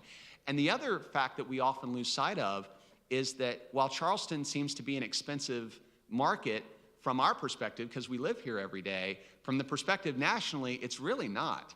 And so that's a major, major draw around the country. And it's as much of a marketing challenge as anything else, is going out and targeting individuals, bringing them into the state, selling the benefits on Charleston, and also retaining our talent locally. But these businesses and these industries are already doing that, and I think we just have to do more of it, and more businesses and more industries are gonna have to be more and more proactive, and it looks like they're moving in that direction. So the impact, so as a realtor, speaking as a realtor, not an economist, okay, and looking at the MLS numbers and sort of what's on the, you know, the supply versus demand, what suggestions would you have for us as realtors as we're sort of going through that phase? I mean, certainly marketing is part of it, but also, you know, from a development standpoint, business development standpoint, what kind of suggestions would you have? Well, you mean suggestions for when you're dealing with customers, potential home buyers, or? I'm talking about, you know, getting that message out that you're talking about. You know, what really constitutes South Carolina right now, and particularly Charleston. I mean, it's a vibrant scene. There's a lot of young people coming in. There's research, there's development. You know, there's engineering jobs, you know, port development, all those kinds of things. How can we tap into those kinds of these competitive advantages. Yeah, those competitive advantages to enhance our business efforts. Well, I think focusing on the competitive advantages and communicating that and providing opportunities for others to do the same, and to make more parties aware, more organizations aware of the benefits of Charleston, of the Charleston market, for all the reasons that you mentioned. And that's an ongoing process. And I think from a strategic perspective, from the organization perspective, making that case and partnering and communicating with other groups about the advantages of being here and the advantages of moving to the area, and also communicating the importance of retaining our talent here as well, and recognizing the workforce shortage, that this is not a problem that's going away, and that we can appropriately address it. We just have to be proactive about it. Thank you. Awesome. Thank you. All right, well, thank you all very much. Give it up. Good job. As usual, a fantastic job. Thank you so much. You know, it got me to thinking, a lot of us, and don't leave yet, we still got a little bit more to go. So it got me thinking, a lot of us hear the thing about, you know, everybody's moving from Ohio. Do you know that the Chamber of Commerce doesn't even have them in the top 10? How many of y'all knew that? There you go. So anyway, thank you so much, Joey. That was fantastic. Great job.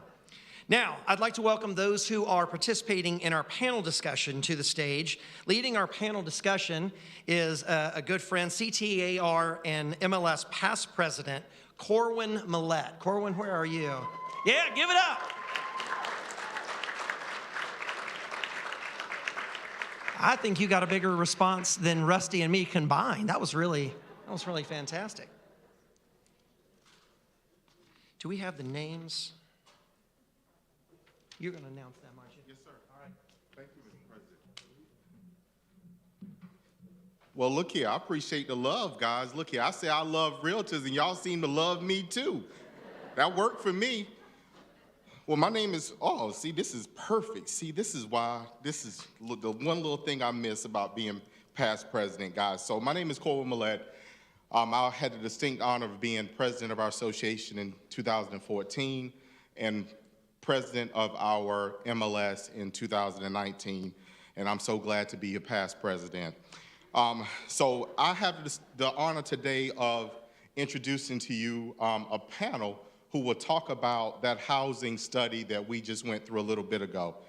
So I have first Ms. Kendra Stewart with the College of Charleston, Joe Riley Institute, and One Region. Y'all please give her a welcome.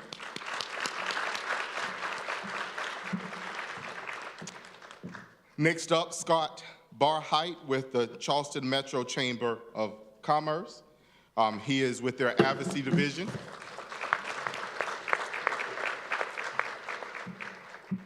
And last but not least, Josh Dix, Charleston Trident Association Realtors, our Government Affairs Director.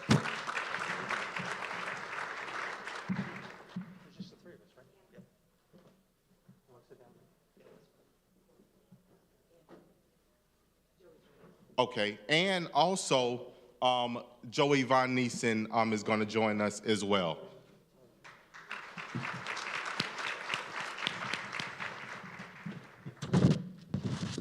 Just a quick segue to everybody takes their seat. I've been listening to Joey for years.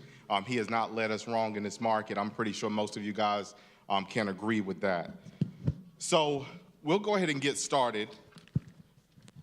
Everyone in this room understands the demand on housing. That is our business. That is why we are here. But I want to know, for the good of the group, why is this important to One Region and also the Chamber of Commerce? And Kendra, if you could go first on that. Thank you. Oh, there we go. Good morning. Thank you, or almost afternoon. Thank you for having me here. And I guess I should just briefly explain a moment what One Region is.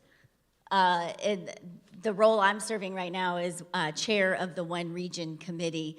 And One Region is basically a partnership, a public-private nonprofit partnership that's really driven by three core partners in our region: the Charleston Metro Chamber of Commerce, the Charleston Regional Develop Alliance, and the Berkeley Charleston Dorchester Council of Governments. And we, over this past year, have been working on developing a regional plan that is about economic momentum and equity. And so that's all I'll say about it. In a little bit, we'll throw up a QR code so you can learn more if you're interested. And so to address your question about why it's important to One Region is really, it's one of the consistent themes we heard over the past year as we've been developing this plan and doing regional surveys as well as focus groups and a lot of outreach and engagement. So it's on everybody's mind in our region. And it's really a key component of livability in our area. And so you can't be a livable community unless you have a community where everybody has access to things like housing and education. So I'll toss it over to Scott. Thank you. And first of all, I want to express appreciation on behalf of the Chamber and all of its members for the outstanding partnership that we have with CTAR. We spent a lot of time working together on housing and other issues. And on a personal note, I want to express thanks to you all as realtors. In a past life, I was the outside general counsel for the Greater Baltimore Board of Realtors, and so I have a real fondness for realtors in my heart. So thank you for all the work that you do in our community. The purpose and mission of the Chamber is to encourage the region to benefit a prosperous business environment. We need to do all we can to make sure that the region is prospering and growing. And as you heard from Joey earlier, that cannot happen unless there's adequate housing. So we've spent a lot of time working on the housing issue, and we'll be doing that in the future as well. Awesome. Thank you so much.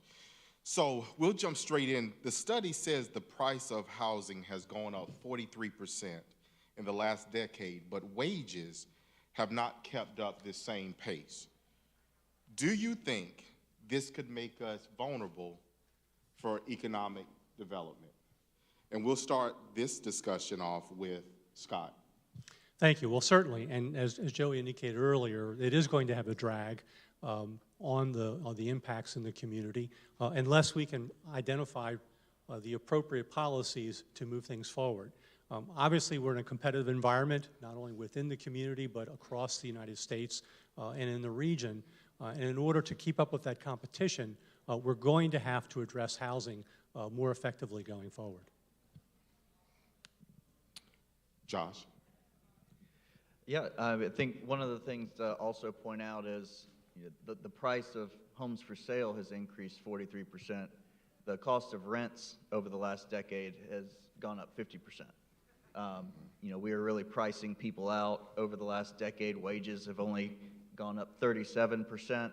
So we're really kind of getting a little lopsided on the housing supply issue and how much people are putting into housing. When we go to chamber meetings, one region meetings, competitive advantage is all we talk about. When we look at peer communities, the Nashvilles, the Austins, those communities are making a real effort to have livable, walkable communities, affordable communities.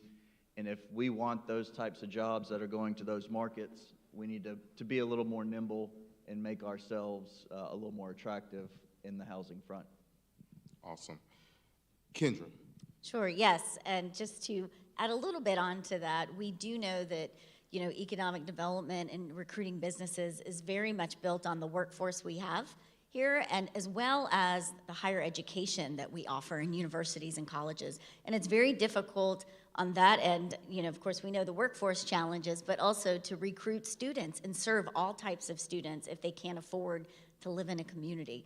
And so for One Region, we see this as a real opportunity to address this collaboratively and regionally, to think about these problems as in the Tri-County area rather than, just one siloed area by one. So Joey? Now, I would just add to that we, from a competitiveness standpoint and livability, both of those are important. And I would just think about it from the perspective of people looking to move in. And this is such a beautiful area, a beautiful region. But when people are moving in, they're looking for that experience and that businesses want to be able to provide. And just think about the service sector. If the service sector suffers because of a lack of affordability, they can't find workers, they can't move forward, then that affects the quality of life and the competitiveness of the region. So this is going to be more and more of a challenge going forward if we don't address it proactively. Wow.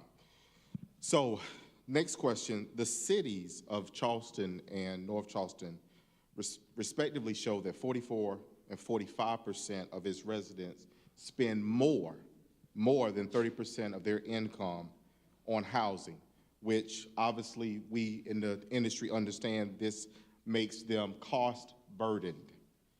What do you see as opportunities to address this pressure for the residents of both the city of Charleston and North Charleston? And we will start this one off with Josh. Well, this is something that we've been looking at for quite some time. I think the biggest opportunity we have stems around low country rapid transit. This is something that One Region and the Chamber, the Realtors, we have all really fully embraced. If you look at North Charleston, they have addressed what we call transit-oriented development, making it more friendly to develop along that line. Having the ridership is going to make sure that line is successful. We need to do the same type of rezoning in the city of Charleston. We may not be able to address wages, but eliminating transportation costs, getting folks living closer to a mobile area, it would be one way to limit some of their housing burden and get them mobile to the job sectors and things like that. The other thing that we'll really be pushing the next couple years is addressing what we call missing middle housing. We are set up for single family or multifamily. There's not a lot of in between. This city was built on duplexes, quadplexes, denser development that fits into the fabric of a neighborhood. I think we talk about that all the time, but we need to get back to where our zoning matches what we are trying to achieve. All right. Kendra? Again, to highlight on Josh's point, thinking about this zoning and planning in a regional way, which we have not traditionally done, could really benefit that. The other thing I would point out is that our housing strategies really need to incorporate a two-pronged approach, and that's one, increasing the overall supply that we have, and improving the conditions of the existing stock of housing. The majority of attainable housing in our region does not have rent protections and is highly susceptible to market swings. So those are all challenges that we'll need to address with this. Scott. And Corwin, I wanted to come back to the Low Country Rapid Transit. And if you think about the threats that we have and the challenges that we have, it's almost impossible to imagine a solution that wouldn't include something like Low Country Rapid Transit. We are so blessed to have that opportunity going forward. And I'd love to hear Joey talk a little bit about a point that I think is really important to make, is that when public dollars in infrastructure are spent, you'll often see following that 8 to 20 times the private investment that follows. So the BRT line is more than just a line to create transportation. It's the TOD development that's going to come and follow that. It's the investment that's going to occur from the private development community and the business community at large. And again, not being an economist, I don't know those numbers, but I've heard economists talk about anywhere from 8 to 20 times the private investment that will follow those kinds of public investment dollars. Wow, wow. So Joey, can you add to that? Well, I think following up on that, and one other point too that I don't think we've heard mentioned yet is fast tracking housing developments that workforce housing, so that are in the price points that we're talking about here that are more affordable. And that's another strategy. I think the city is already working on that. They may have implemented that, or that's in the process, but that's another strategy to try and improve the affordability faster with getting through some of that bureaucracy and some of that process. So I agree with everything said, and I think it's focusing more on these different initiatives to move the ball forward. So that's a perfect segue into the next question for the panel. So with over 76,000 households in the region cost burden, those are those numbers from the study, guys, and the need to create nearly 16,000 affordable units to meet demand, what are you looking at to help ease the strain? And a second follow-up question, how can realtors and business leaders, our business community, make a difference? And we're gonna start this one off with Josh. Well, I think it's a lot of what we've been talking about. There's no silver bullet that's gonna address this. Transit-oriented development is a big one. Missing middle is a big one. The streamlining of permits, getting some regulatory enhancements in place. Those are all types of low-hanging fruit that can be short-term and long-term fixes. But we also have to have a conversation with ourselves. It's not just about selling units to prospective buyers or taking care of a seller's need. We have a real inventory issue. We need to engage our membership. This is where I lean on people like you to challenge your colleagues and get engaged in advocacy. Go to your council meetings, talk to legislators about how can we address these problems, because sitting around wanting more inventory isn't going to create more inventory. So we really have to take it upon ourselves and challenge each one of us in the room to go to that next step and make the ask of our elected officials to address these issues. Scott. Thank you. And I want to pick up on that theme of activity and engagement that you all can participate in.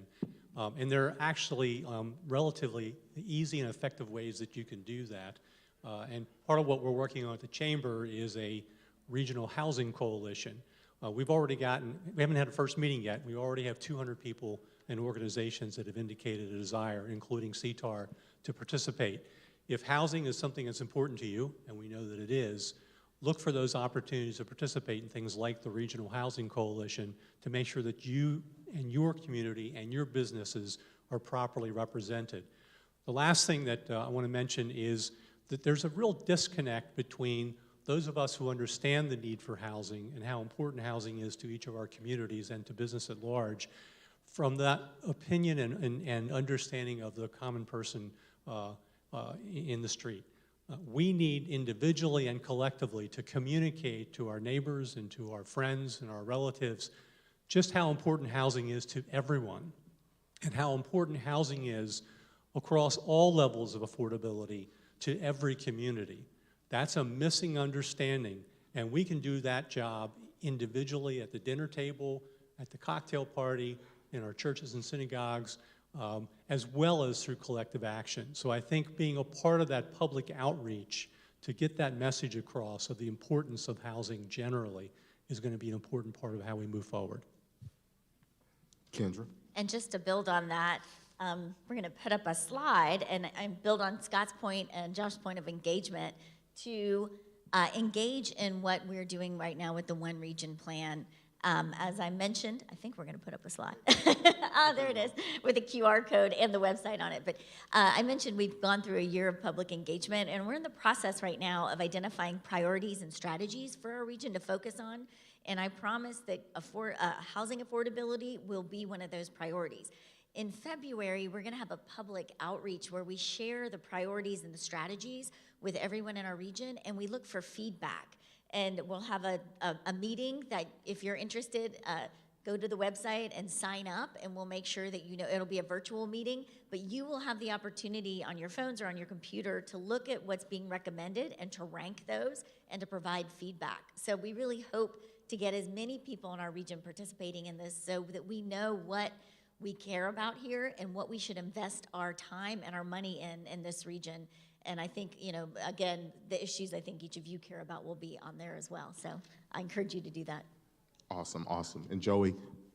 I would just add that reaching out to businesses is a very important part of the process. And I look to the success that South Carolina has had with, for example, the technical college system in terms of reaching out to businesses, being proactive and understanding what their needs are, and then meeting those workforce needs, identifying what the skill sets these businesses require, and then helping South Carolinians get trained and being that focal point of matching the potential workers, South Carolinians, with the businesses. That model has been hugely successful. We're one of the best in the country at doing that through the technical college system. And I think building these initiatives to do something similar for housing affordability, because businesses will tell you what they need and what their employees are going to need in order to be successful, in order for them to recruit.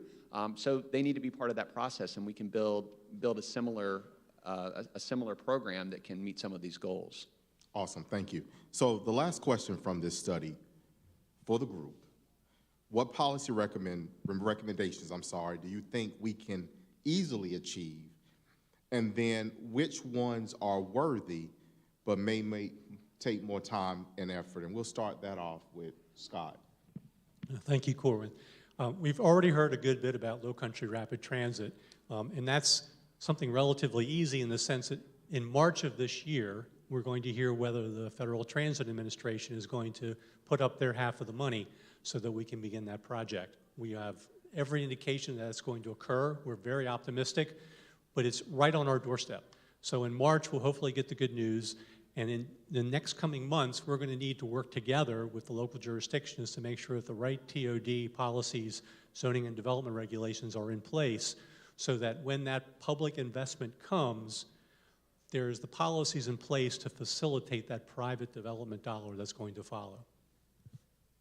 Kendra? Sure. In the short term, some of the things we could do is work on upfitting the current affordable housing we have that we know is being challenged because of flooding or other constraints, and rather than letting that just go back to the market and be repurposed into less affordable housing, as one thing we could focus on. And second, a shorter term thing or an easier one is using some of the federal funding that our local governments are getting through the CARES Act to focus on housing affordability, because that is an option in one of the categories they could do. So encouraging your local governments to work together and to think collaboratively on how that could be best leveraged is really important. And then longer term, building on that, developing these regional plans for both resiliency in our region and affordable housing, because these are plans, again, that are right now are happening local government by local government, but we need to think more strategically and regionally to really effectively address them. And if I could take a little bit of liberty, Joey, what do you have for this one? Well, I can't speak specifically to the nuances of some of the policies that you all are talking about, but I think just more generally making sure that we continue to build awareness about the importance of maintaining Charleston as a competitive region, locally and nationally, and just building on that, because from a market perspective, as an economist, competitiveness and livability are really the two key factors. And I think just building awareness, and that's going to help to have the broader public and legislators and stakeholders in general understand the importance of all these initiatives that we're hearing talked about today. Awesome, thank you so much. And Josh? Yeah, I don't want to revisit a lot of the points that we talked about, but some of the near-term things are streamlining the permitting process, working with our local jurisdictions. I think bringing everyone to the table to address that more regional approach. These are things that we can do in relatively short manner. Some of the longer-term fixes are going to be upzoning, looking at public-private partnerships. Municipalities own a lot of land. Could we enter into a developer agreement with a low land lease that might help address some of these housing shortfalls that we're seeing? So I think there's a host of things that we can do short and long term, but the rezoning work, we just finished that with the County of Charleston. That was a 19-month project. Yeah, I imagine it'll be about that time for the City of Charleston to rezone. So there's a lot of quick wins, but a lot of long-term wins as well. So thank you so much, guys, for that information. For you, our membership, guys, this is where we need to get involved and where we need to be a part of what is going on. Long story short, we're ambassadors within our community, and Charleston will not remain the same. It is up to us as ambassadors, as business leaders, to make decisions, to support decisions that will help our community grow and remain prosperous and remain a great place to live. So guys, thank you so much for your time. For our membership, please get educated on what's going on. And if I could, with one other thing, guys, we want you to be like the running joke that's between us. We want you to be like a raccoon that falls out the ceiling in the politician's office so we can get this stuff done the way we need to, all right?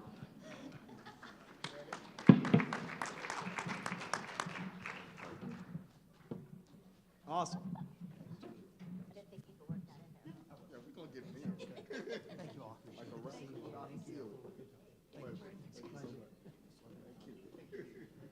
Well, thank you, Corwin Millette, for moderating, for Kendra Stewart, Scott Barhight, and Josh Dix, and also for Joey Von Nessen stepping up there at the last minute. We really appreciate it.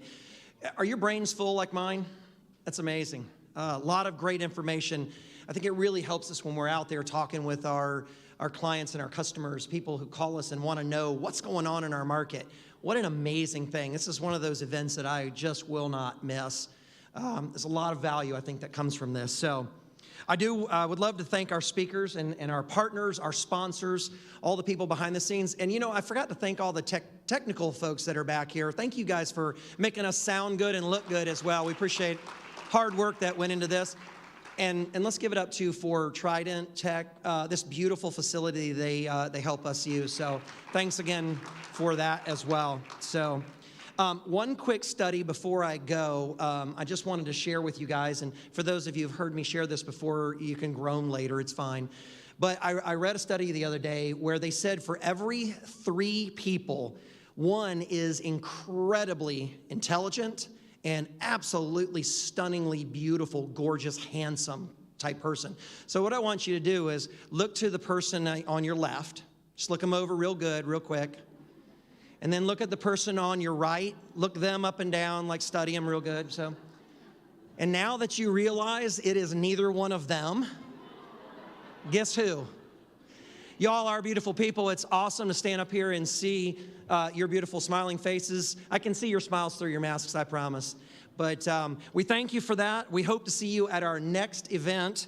And it looks like we are adjourning just a few minutes late. Have a safe day. Be safe out there. Thanks for coming.